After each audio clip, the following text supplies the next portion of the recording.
मी नवीन वर्षाची सुरुवात आपल्या मराठमोळ्या अशा मस्त पिठलं भाकरीने केली आहे बरं का.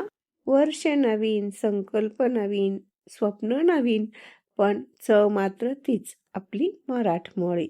मोठ्या पार्टीज असू देत किंवा फॅन्सी डिशेसपेक्षा ना आपलं हे मराठमोळी पिठलं भाकरी लय भारी. मग चला तर मग आज आपण पिठल्याची रेसिपी बघूया.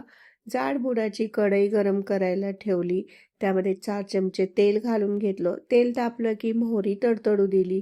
मग त्यानंतर जिरे घातले. जिरे फुलले की 2 कांदे थोडेसे मोठे मोठेच कट केलेत ते फोडणीमध्ये घालून घेतले. कांदा जास्त भाजायचा नाही. 60-70% कांदा भाजला की त्यामध्ये पाव चमचा हळद घातली आणि ज्याला आम्ही चटणी म्हणतो म्हणजेच कांदा लसूण मसाला तो 2 चमचे घालून घेतला.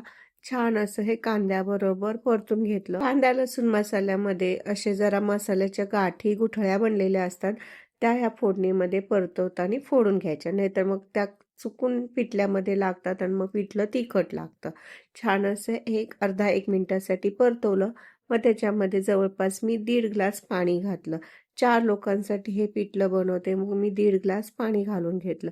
पाण्याला छान उकळी आली होती. त्यानंतर मी चवीपुरतं मीठ घातलंय बरं का, तो व्हिडिओ स्किप झाला. पाण्याला उकळी आल्यानंतर अशा पद्धतीने यामध्ये पीठ घालायचं आणि एक साईडनी ढवळत राहायचं आणि एखादं व्हिस्करच्या सहाय्याने किंवा पळी चमच्याच्या सहाय्याने पण फास्ट मध्ये असं हे ढवळत राहायचं आणि वरून हाताने असं हे बेसन सोडत राहायचं.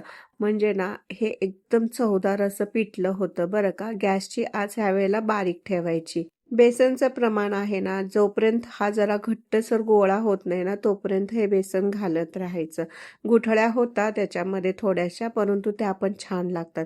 अशा पद्धतीने जर तुम्ही बेसन केलं, पिठलं केलं किंवा झुणका पण म्हणतात त्याला बरं का, तर खूप चवदार लागतो बरं. आता छान असा मस्त लुसलुशीत हा बेसनाचा गोळा झालेला आहे.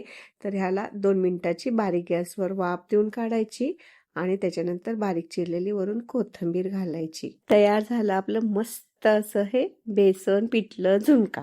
चला, पिठलं भाकरी प्रेमी असाल तर कमेंट करा, लाईक करा आणि सबस्क्राईब करा.